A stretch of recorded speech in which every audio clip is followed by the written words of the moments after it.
Hi guys, video में बात करेंगे सुज़लोन एनर्जी के बारे में। गाइस आज बाज़ार बढ़िया चला, बट सुज़लोन के अंदर हमें वोलेटिलिटी देखने को मिली है। रीजंस क्या है, अपडेट्स क्या है? हालांकि देखा जाए बोर्ड को लेकर एक बड़ी अपडेट आई है।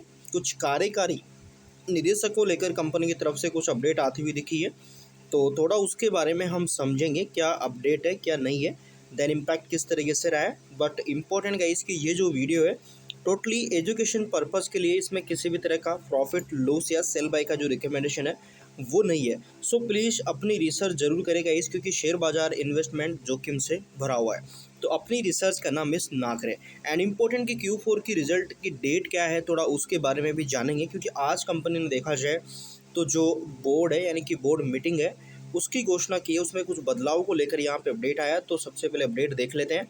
सो देखिए, स्वतंत्र निदेशक गौतम जो दोषी है, पद छोड़ने के साथ ही सुज़लोन ने बोर्ड और समिति में बदलाव की घोषणा यहाँ पे करी है।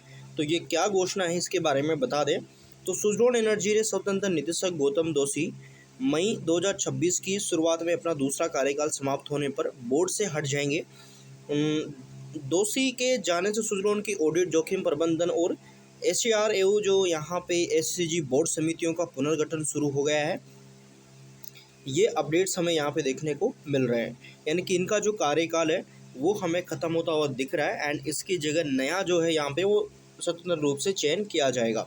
सो सुज़लोन एनर्जी लिमिटेड ने घोषणा करी कि स्वतंत्र निदेशक गौतम दोषी ने 3 मई 2026 को अपने दूसरे कार्यकाल की समाप्ति पर बोर्ड से हट जाएंगे, यानी कि आज। एंड उनका पद त्याग है वो 4 मई 2026 से यानी कि कल से प्रभावी होता हुआ दिखेगा। साथ ही वे लेखा परीक्षा समिति के अध्यक्ष, सदस्य और जोखिम प्रबंधन तथा CSRAU SCG समितियों के सदस्य सहित प्रमुख बोर्ड समिति भूमिकाओं से भी मुक्त हो जाएंगे। एंड सुज़लोन एनर्जी की शासन संरचना एक महत्वपूर्ण बदलाव और कंपनी को इन निगरानी निकायों का पुनर्गठन करना होगा यहाँ पे। तो ये हमें अपडेट देखने को मिल रहा है इस सुज़लोन की बोर्ड की तरफ से।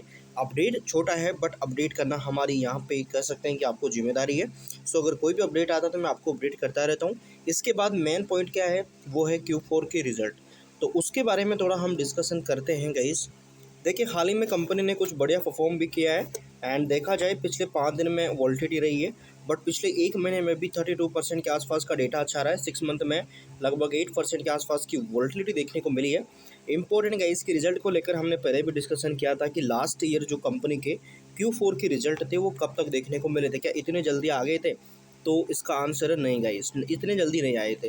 लास्ट ईयर जो रिजल्ट थे वो कंपनी के 29 मई के आसपास देखने को मिले थे। तो आप यहाँ पे अगर देखा जाए तो इस बार का अगर रिजल्ट का हम उम्मीद भी करें तो लगभग 20 से 25 मई तो हम कह ही सकते हैं कि भाई इतना टाइम तो लग ही सकता है। तो अगर यहाँ पे आते हैं तो अभी रिजल्ट की डेट कंपनी की तरफ से अनाउंसमेंट नहीं की गई है, तो रिजल्ट डेट नहीं आई है। एंड रिजल्ट के बारे में अगर डिस्कशन करा जाए तो यहाँ पे आप देखेंगे थोड़ा फाइनेंस कंपनी का, जिसमें आपको पता चल रहा है 23 का PE चल रहा है एंड 5.7 ईयर कंपनी की बुक वैल्यू है। इसी के साथ अगर देखा जाए क्वार्टरली रिजल्ट्स, तो दिसंबर तक के रिजल्ट हमारे सामने हैं। बाकी जो मार्च के रिजल्ट है वो अब हमें आते हुए देखने को मिलेंगे, जिसमें लास्ट ईयर मार्च में कंपनी ने जो रेवेन्यू है लगभग 3800 करोड़ यानी कि 3790 करोड़ के रेवेन्यू दर्ज करे थे। एंड इसके बाद पिछले क्वार्टर में ये रेवेन्यू बढ़ के हो गया था 4236 करोड़। जैसे कि JM फाइनेंस की तरफ से भी अनुमान लगाया गया है इस बार कंपनी के रिजल्ट को लेकर, तो अच्छा अनुमान था। एंड वो तो हमें रिजल्ट आते ही पता चलेगा कि अनुमान और रियलिटी इन दोनों में क्या फ़र्क है। बाकी हर बार जब रिजल्ट आते हैं उससे पहले ब्रोकरेज की तरफ से कुछ अपडेट आते हैं, अनुमान आते हैं, उनके अकॉर्डिंग हम रिजल्ट को फिर कंपेयर करते हैं कि रिजल्ट बाज़ार की जो उम्मीदें हैं वो कैसी हैं एंड जो रियल रिजल्ट है वो कैसे हैं, एंड इनका इम्पैक्ट फिर आगे कैसा रहता है। तो यहाँ पे OPM की बात करें, OPM फिलहाल गाइस 15 और 20 के बीच हमें बनते हुए नज़र आ रहे हैं। देखा जाए पिछले क्वार्टर 17 के थे, लास्ट ईयर ये कितने थे, 18% के थे। तो 17-18 के बीच हमें OPM घूमते हुए नजर आ रहे हैं। इंटरेस्ट की बात करी जाए, पिछले क्वार्टर 144 करोड़ का इंटरेस्ट था, लास्ट ईयर 85 करोड़ का इंटरेस्ट था। पिछले 3 क्वार्टर से जो इंटरेस्ट डबल यानी कि 3 डिजिट में नजर आ रहा है, जबकि उससे पहले देखा जाए तो ये 2 डिजिट में था यहाँ पे कंपनी का इंटरेस्ट।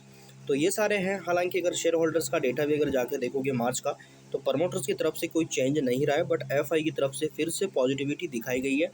जो 2373 का डेटा था वो 2385 का हो चुका है। एंड इसके बाद जो आपके जो रिटेल है, सॉरी जो DI वाले हैं वो यहाँ से देखा जाए तो गाइस यहाँ कम था, यहाँ बढ़ाया गया, फिर यहाँ से बढ़ाया मतलब घटाया गया, फिर यहाँ से घटाया गया, फिर अब इस क्वार्टर में फिर से यहाँ पे घटाया गया। तो DI की तरफ से थोड़ा जो डेटा है कम दिखा है, यानी कि नेगेटिविटी की तरफ दिखा। हालांकि शेयर होल्डर्स की बात करी जाए तो पिछले क्वार्टर तक 56,35,000 थे, इस क्वार्टर तक 56,95,000 हमें नज़र आ रहे हैं। यानी कि शेयर होल्डर्स की जो संख्या है, अब रिटेल में अगर देखा जाए 55-29 है, 55-23 है, ठीक है ना। हमें शेयर होल्डर्स की जो परसेंटेज है वो कम होता हुआ दिखा है, बट शेयर होल्डर्स की जो संख्या है वो बढ़ती हुई देखने को मिली है, ऐसा हमें यहाँ पे दिख रहा है। सो यानी कि इससे हमें एक अंदाज़ा लगा सकते हैं कि ज़्यादातर लोगों ने आई थिंक एवरेज किया होगा यहाँ पे, क्योंकि बहुत बड़े प्राइस से वॉल्टिलिटी देखने को मिली थी। तो इससे क्या पता चलता है कि 56,35,000 शेयर होल्डर, फिर यहाँ पे 56,95,000 शेयर होल्डर्स की संख्या बढ़ रही है, बट शेयर होल्डर्स का जो यहाँ पे डेटा है वो हमें कम होता हुआ देखने को मिला। तो ये है, अब आपको तो रियलिटी तो रिजल्ट के बाद पता चलेगा, बाकी ये सब हमारा अनुमान है। सो रिजल्ट डेट अभी तक नहीं आई, जैसे रिजल्ट डेट आती है, कुछ अपडेट आता है, अपडेट करने की कोशिश रहेगी। सो प्लीज़ अगर चैनल पे नए हैं सब्सक्राइब करना मिस मत करेगा।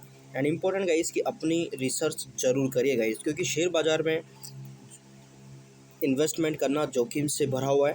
तो जोखिम को देखते हुए गाइस अपनी रिसर्च जरूर करिए, रिसर्च करना अनिवार्य है। So thank you for watching guys.